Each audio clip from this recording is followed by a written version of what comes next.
big crowd for this. It's good.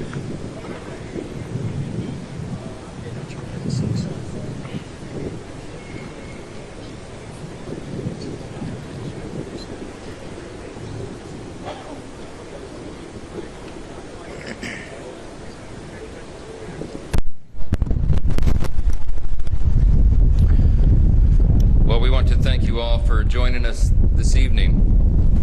We gather tonight to honor the memory of two precious souls, Sarah Milgram and Yuron Lashinsky.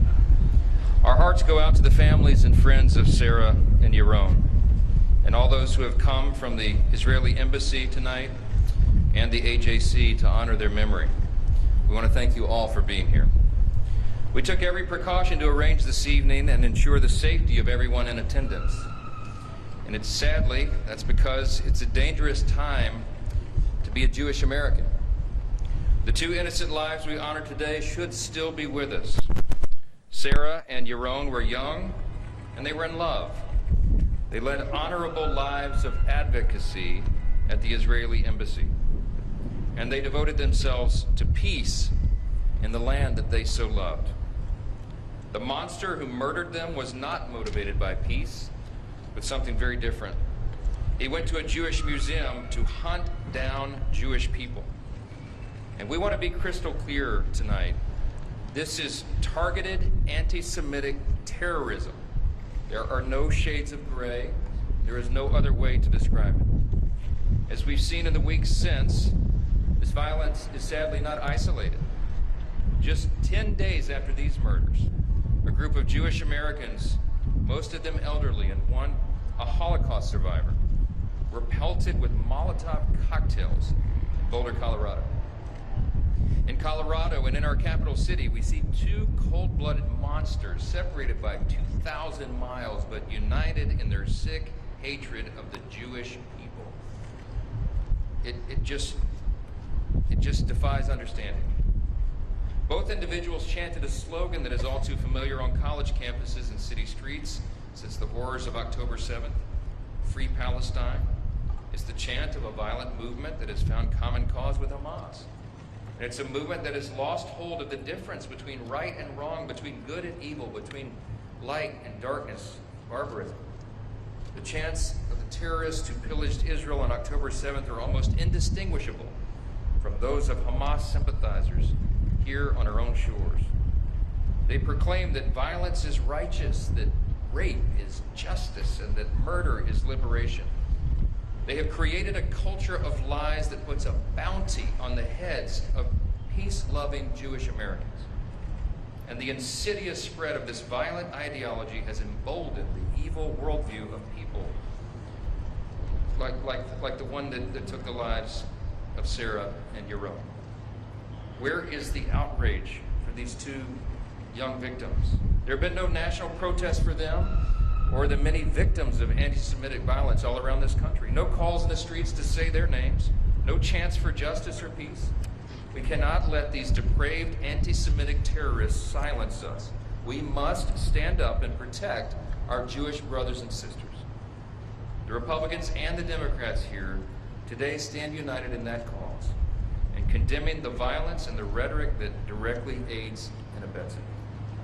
We have a responsibility to recommit ourselves to the cause for which Sarah and Yuron lived and for which they literally gave their lives. That is the cause of peace. I'm reminded of the scripture that says, "Blessed are the peacemakers, for they shall be called the children of God."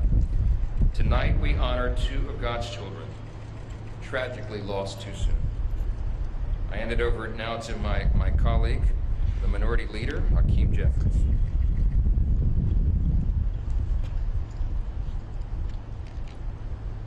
Thank you, Speaker Johnson, to all of my colleagues in Congress, to my good friend and former colleague, AJC Leader Ted Deutsch, members of AJC, to Ambassador Leiter, members of the embassy, to Noah, Sawson, and all those who have joined us to honor the lives of two innocent young people taken from us prematurely by an act of domestic terrorism. Sarah and Yuron were beautiful, couple, murdered in cold blood, victims of the same deadly anti-Semitism that fueled the attacks in Boulder, the attacks at Governor Josh Shapiro's home in Pennsylvania, and in synagogues, yeshivas, businesses, and communities all across America. We are here to honor the memory of two people who were committed to building bridges, to making the world a better place, to fighting for the Jewish community and the state of Israel. Two people just starting their lives together, on the verge of an engagement. Their deaths are a heart-wrenching tragedy, and we grieve with the family and with the entire community. Anti-Semitism has been a painful reality of Jewish life throughout the world for thousands of years. But now, too many of our Jewish brothers and sisters here in America fear for their safety. In this country, anti-Semitism has been metastasizing like a malignant tumor, and we must all work together to eradicate this cancer. More than a year and a half since the October 7th Hamas attack, our determination to fight anti-Semitism, our resolve to bring home the hostages, and our support for the special relationship between the United States and Israel remains ironclad. This week's Torah portion tells the story of the Israelites finally leaving the foot of Mount Sinai. As they journey through the desert, the people make difficult demands, and Moses cries out to God for help. God then instructs Moses to appoint 70 elders to help shoulder the burden of leadership. The Torah portion teaches us that moments of challenge requires more of us to step forward and lead together. In that spirit, we stand here with the families of Sarah and Yuron and stand with the Jewish community. We will not let you shoulder this burden alone. We must come together in good faith as Democrats and Republicans, standing shoulder to shoulder to defeat anti-Semitism whenever and wherever it may be found, until we bury it in the ground, never to rise again. That's a moral necessity here in the United States of America. May the memories of Sarah and Yuron be a blessing at all times, and may God bless and watch over the Jewish community in the United States of America during this challenging time. It is now my honor to yield to Ambassador Leiter.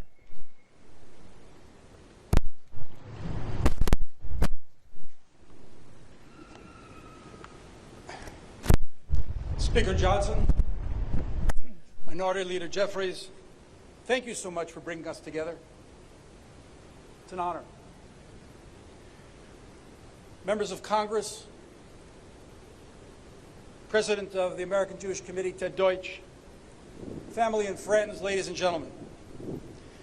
We gather here in sorrow, remembrance, and strength to honor the lives of Yuron and Sarah. They were not only our colleagues and friends, they were bridges between the people of Israel and the United States of America. Two young diplomats, soon to be engaged, one Israeli, the other American. They represented the unbreakable bond between our two great nations. They devoted their lives to the values our two countries share, that humans are created in the image of God and charged with the task of pursuing justice and freedom. As we confront the rising tide of anti-Semitism together, I'm reminded of the question that Abigail Adams asked her husband John, America's second president. What is America? She was asking for an idea, a conviction. Remember, she wrote, all men would be tyrants if they could. That warning applies not only to lords and kings, but also to silence and indifference. Those who built America were men and women of action, not complacency. The people of Israel, too, are a people of action, not complacency.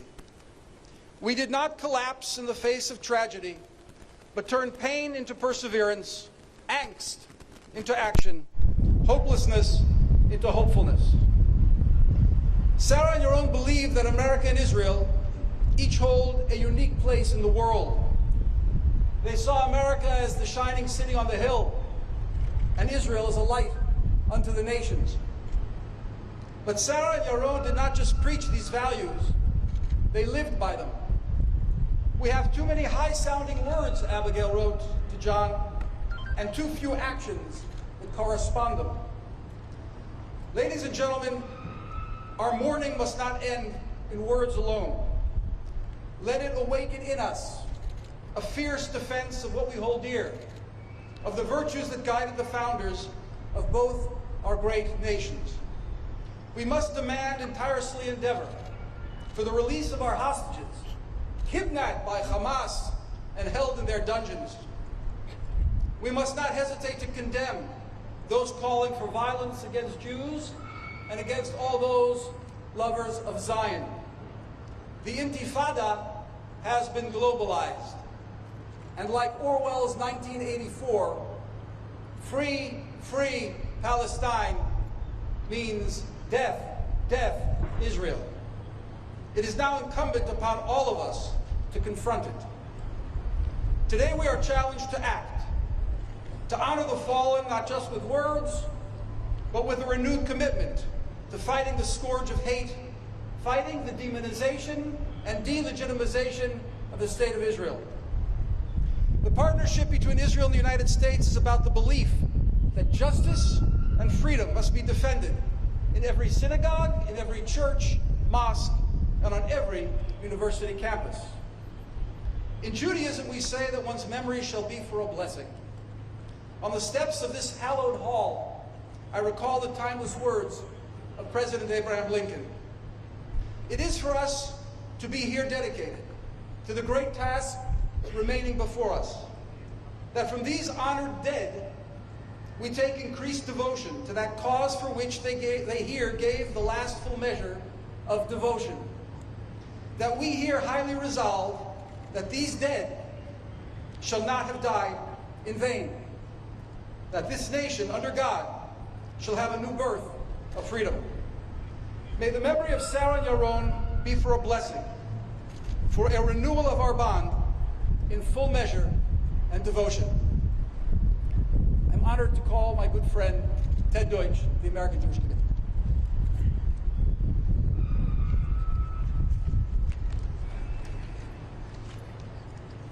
Speaker Johnson, thank you for bringing us together. Leader Jeffries, members of Congress, Ambassador Leiter and your team, thanks everyone for being here. Thanks for standing with the Jewish community at this moment of deep pain and fear. I stood on these steps for many events as a member of Congress. This is not how I want to come back here. And in the immediate aftermath of the slaughter of two beautiful young souls and the attack against peaceful marchers calling for the release of hostages who were set on fire, it's not why I want to be here, but I know I speak for the Jewish community when I tell you that my heart is full with gratitude for this event and your participation in it. I'll try to keep this brief. There are a few things that must be said, 3 points I will make. First of all, anti-Semitism is anti-Semitism, period. There should be no more debate about which kind of anti-Semitism is more dangerous or which we need to be more afraid of. After what happened to Sarah Milgram and Yuron outside of AJC DC's event on humanitarian diplomacy, and what happened in Boulder, Colorado, it is clear every anti-Semitism is and has been deadly, from the extreme left to the extreme right. There is anti-Semitism on the far left. These two attacks and the arson on Governor Shapiro's residence show that, and we all must condemn it. There's anti-Semitism on the far right. Poway and the attack on Tree of Life show that, and we all must condemn it. Both must be condemned by everyone. No excuses, because if you can only see anti-Semitism when it is convenient, then we're not seeing it at all. Point 2, this is not normal. The obsession with demonizing Israel and blaming Israel for every injustice in the world is the current socially acceptable form of anti-Semitism. It has sanitized hate. There is a straight line from the demonization of Israel, the dangerous lies that people peddle about the one Jewish state, to the anti-Semitic violence that impacts real people. We are grateful for everything Congress is doing right now in a bipartisan manner to bolster security for our community. But that cannot be the total answer. It just isn't normal for any group in America to have to pray and gather and mourn behind armed guards, checkpoints, and metal detectors. No community in America should have to live like this, but this is reality for the entirety of the American Jewish community.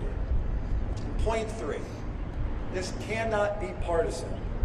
When calls to globalize the Intifada and chants from the river to the sea are screamed at protests, these must be called out for what they are. They are not slogans for a social justice movement. They are incitement to violence. Everyone must call that out forcefully and with clarity. Words matter. For generations, they've had deadly consequences for me, for my family, for my people, for Sarah and Yuron. This shouldn't be hard. The fight against Jewish hate cannot be political. We cannot allow vigils like this to become the norm. We must act now. May Sarah and Yuron's memory be a blessing. May the world know no more sorrow, and may the hostages come home now. I'm now honored to invite up Noah Guinnessar, Yuron's supervisor and Yuron's friend.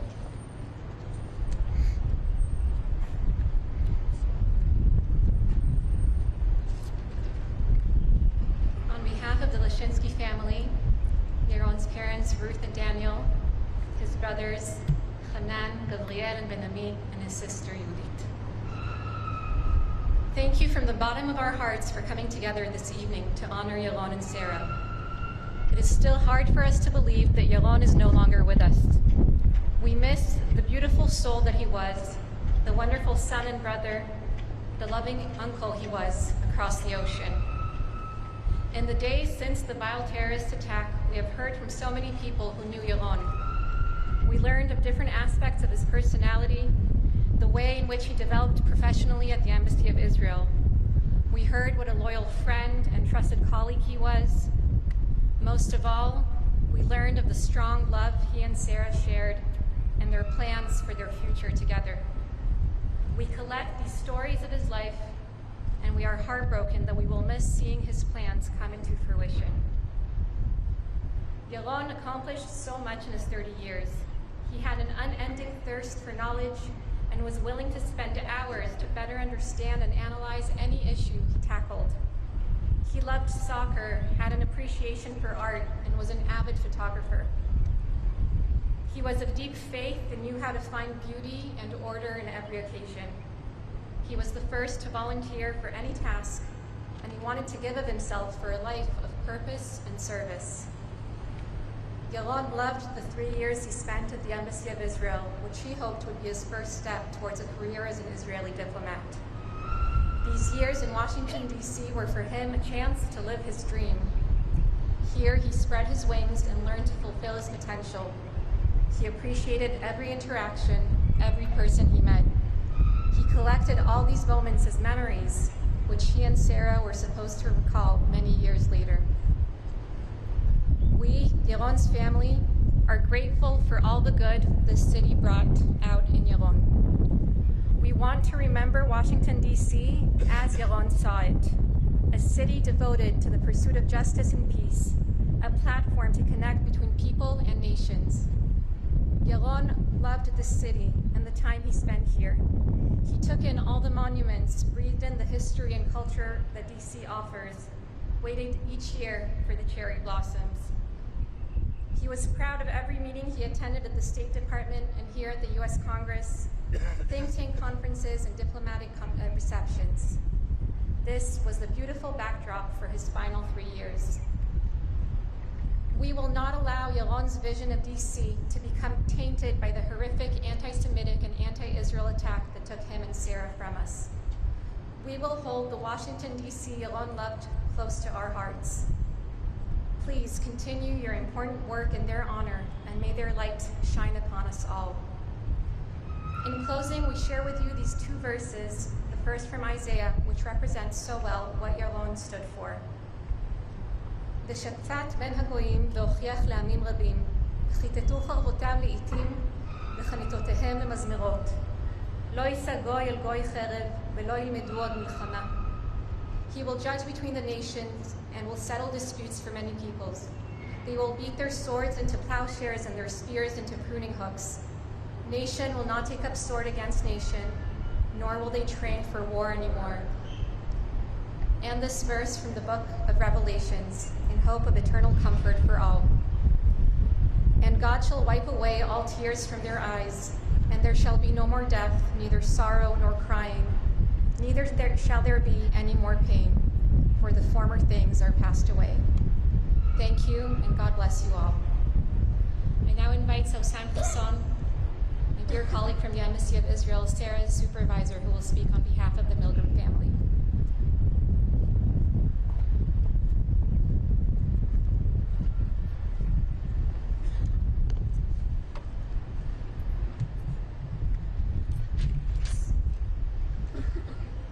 Nancy and Bob Milgram, the parents of our beloved Sarah and her brother Jacob, wanted to convey their gratitude for the memorial service here in the Capitol for Sarah and Yuron. Although they are both, and Jacob as well, not here with us in person, they are honored to be with us in spirit as we all gather under the shadow of their heartbreak. In the wake of the unimaginable tragedy and the unspeakable pain, Sarah's presence continues to be felt among all of us. The values she advocated for and the light she brought into the world live on. As the director of civil society outreach at our embassy, Sarah was a bridge builder, a believer in human dignity, and a strong advocate for inclusion. She believed that diplomacy is not simply about policy, it is about people. She opened new doors, fostered dialogue, and built bridges that few people before her dared even to cross. In college, Sarah gave the following advice to her fellow students.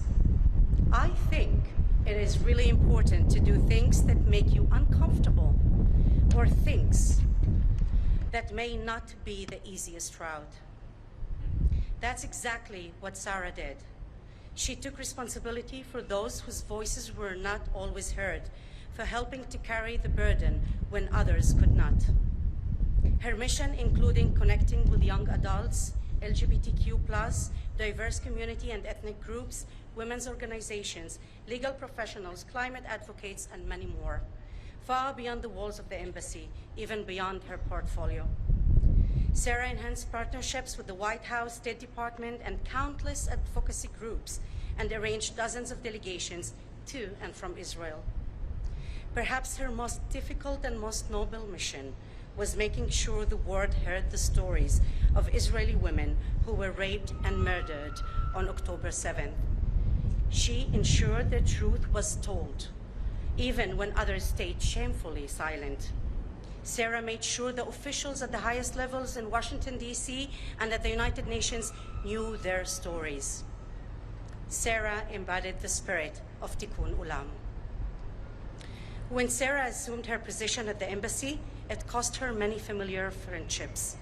Nonetheless, from that void, she built a new, resilient circle of young leaders who shared her values. And in that circle, her love story with Yuron blossomed. In Nancy's words, Sarah, as your mother, I taught you to have poise and grace, to stand up for what you believe in, and to do what you know is right. I am so very proud of all you accomplished in your much too short life. And her father, Bob, continues saying, Sarah, your life was dedicated to Tikkun Ulam, repairing the world. As your father, you taught me the true meaning of those words. We will carry on Sarah's legacy, not with slogans or statements, but with action, consistency, and care. Thank you for giving us the space to remember Sarah, not only for how she died, but also for how she truly lived. With courage, with compassion, and with a heart wide enough to hold the whole world. May her memory be a blessing, and may we each be a blessing in her name.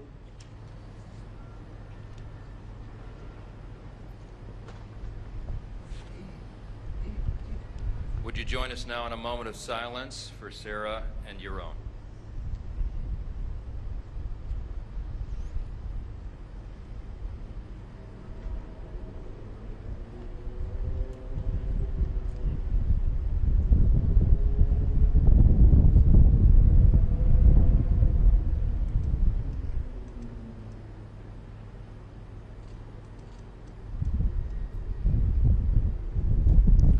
Thank you all.